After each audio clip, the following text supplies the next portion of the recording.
üdvözöllek titeket az eszközlista bemutató videómban. Akarófólia. Semmi extra.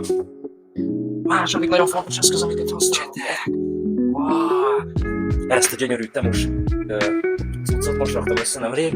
Az egy hátránya, hogy rosszul raktam össze, tehát hogy a mindegy, hogy ecsetek közül a kedvenceim, ők lennének, srácok. Ez nagyon ilyen smooth, látod? Smoothie. Továbbá gyűjtöm az olyan érdekességeket, mint a munkáim után felgyülemlő szemét, ezt a csodálatos kubót, ami tele van ilyen festékes valamivel, ezt majd egy következő alkotásban föl fogom használni.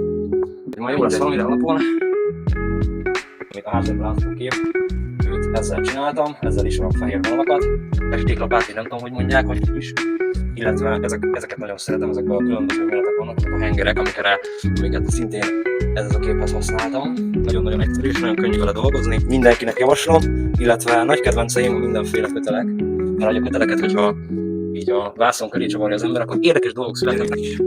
És egyszerű kis, semmi extra. Tekercs! Nem tudom, hogy jött nekem az ihlet, hogy ezekkel dolgozok, de nagyon-nagyon bejönnek. Őt meg nem használtam, az egy kicsit vastagabb. Zsenília, bocsánat, zsenília, elhajtatni. Ami érdekesség, és amit nagyon szeretnék kiemelni, a kitlapul ebbe a kikabaszkába, ők a temus maszkoló szalagok között, hát mindenféle méretű és mennyiségű elérhető, ami maszkoló szalag. Ezekkel akatom meg a képeimnek a nagy részét. Szike a vágáshoz.